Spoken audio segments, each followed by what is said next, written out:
J'étais pas assez littéraire, enfin pas autant que je le pensais du coup en fin de lycée, ou en tout cas pas comme il fallait l'être en prépa. Donc assez vite, ouais, je me souviens en les vacances de décembre où je me suis dit je peux pas, j'ai pas envie d'y retourner quoi.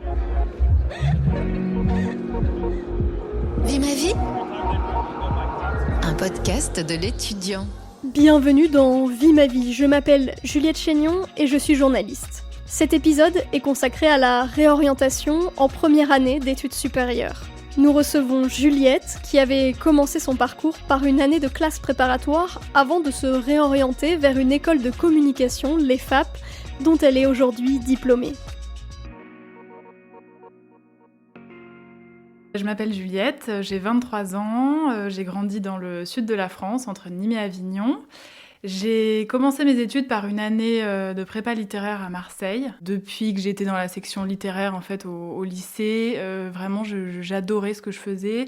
On a eu de la philo qu'en terminale. J'avais une prof super et j'ai vraiment adoré. Et c'est ce qui m'a un peu décidée, c'est elle aussi qui m'avait dit bah voilà, vous n'êtes pas une trop mauvaise élève, enfin vous êtes même plutôt une très bonne élève.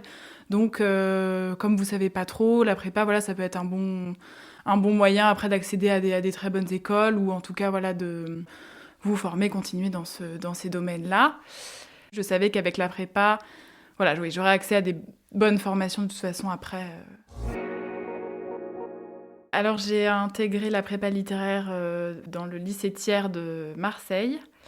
Et c'était c'était un bel établissement et j'étais assez contente après le lycée de partir de chez mes parents, de commencer un petit peu une vie toute seule dans mes études. C'était un peu la découverte et de la prépa et d'une nouvelle ville, d'un nouvel appartement, d'une vie toute seule. Je me souviens qu'on était une très grande classe, donc voilà, assez impressionnant, beaucoup de choses qui s'enchaînent, beaucoup de listes de livres à acheter notamment. Voilà, j'étais plutôt curieuse et excitée de ce qui allait venir, quoi. Je pense que j'ai assez vite compris que je voulais pas continuer, c'était très dur. Bon, les notes, ça va de soi que c'est évidemment pas encourageant d'être entre 5 et 7, c'est pas forcément motivant, mais bon, voilà, il faut savoir quand même persévérer malgré tout. Beaucoup de travail, beaucoup de lecture, et puis j'ai un peu déchanté parce que la philo, finalement, c'était pas du tout ce à quoi je m'attendais.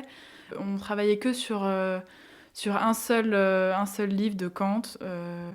J'ai pas non plus adoré le fait qu'on nous impose une langue morte. J'aurais préféré dans mon cas choisir une langue vivante parce que moi je savais très bien que je voulais pas continuer, en tout cas dans un parcours après qui nécessiterait d'apprendre une langue morte. Donc ça vraiment, à raison de 5 heures par semaine, vraiment c'était une torture pour moi. Et en fait je crois que je me suis vite aussi rendu compte que j'avais besoin de concret. Je me souviens que c'était assez rapide, mais j'avais trouvé ça tellement drôle et tellement ahurissant de faire un bouquin là-dessus. C'était un géographe qui avait écrit un bouquin sur la plaine Picarde. Et je m'étais tellement dit, mais qu'est-ce que je fais là ? Qu'est-ce que j'en ai à faire de la plaine Picarde ? Ça peut paraître idiot, mais voilà, c'était des sujets sur lesquels on travaillait qui me paraissaient trop loin de la réalité. J'étais pas assez littéraire, enfin pas autant que je le pensais du coup en fin de lycée que ce que je pensais, ou en tout cas pas comme il fallait l'être en prépa. Donc assez vite, ouais, je me souviens en les vacances de décembre où je me suis dit je peux pas, j'ai pas envie d'y retourner quoi. Je me suis sentie un peu nulle. Bon voilà, je crois que j'étais 47e sur 53, enfin. Mais d'un autre côté, je m'en fichais parce que je savais que je voulais partir.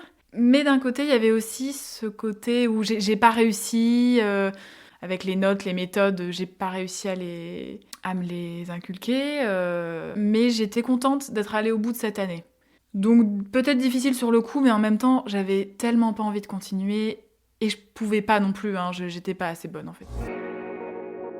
Je crois que l'EFAP s'est assez vite imposé. J'avais déjà vu cette école quand j'étais en terminale. Et ce que j'avais apprécié et ce pourquoi je me suis inscrite après ma prépa, c'était que c'était large. Et le côté des stages et du concret me plaisait beaucoup. Ce qui était bien du coup avec mon entrée à l'EFAP, c'est qu'on pouvait directement entrer en deuxième année. Donc j'ai passé les concours à Lyon et j'ai été retenue et j'ai intégré le campus de Paris. En intégrant les FAP après la prépa, j'ai trouvé, là pour le coup peut-être qu'intellectuellement, c'est pas que c'était la chute parce que ça stimulait d'autres choses et c'était d'autres sujets. C'était beaucoup moins lourd et c'était beaucoup moins d'informations d'un coup. Même au niveau de l'emploi du temps, c'était beaucoup plus léger. Mais j'ai beaucoup aimé le fait d'avoir des profs qui étaient des intervenants. Ils travaillaient actuellement en fait, dans le milieu pour lequel ils nous faisaient des cours. Et ça, c'était super parce qu'en fait, c'était très concret. C'était ce qui se passait en ce moment et c'était pas des théories de la pub, des grands points. Non, c'était vraiment du concret. Et ça m'a beaucoup plu. La prépa m'a permis d'acquérir une plus grande rigueur et une plus grande organisation qui m'a servi à l'EFAP. Ça a été plutôt mis en valeur, en tout cas par les recruteurs, les RH avec qui j'avais des entretiens, parce que je pense que dans leur tête, mais je pense que d'ailleurs que c'est la vérité, ça voulait dire qu'on savait s'exprimer et qu'on savait écrire. Alors ce que j'aurais aimé savoir avant d'entrer en prépa, c'est le fait que ça te prépare vraiment pour un concours, pour entrer dans une grande école. Je regrette de ne pas avoir su ça avant. Je regrette pas d'avoir fait cette année de prépa du tout rétrospectivement. Mais ouais, peut-être que j'aurais aimé être plus entourée plutôt que de me retrouver toute seule dans mon petit appartement, que finalement j'avais vraiment désiré, que j'avais vraiment envie de cette vie-là. Mais c'était trop. Pour l'année de prépa, je pense que c'était trop de grands changements, entre guillemets. Merci Juliette pour votre témoignage. Se réorienter après une année de classe préparatoire, vous nous l'avez montré, n'est peut-être pas facile sur le moment, mais peut donner lieu à une formation très réussie par la suite. Vie ma vie, un podcast de l'étudiant.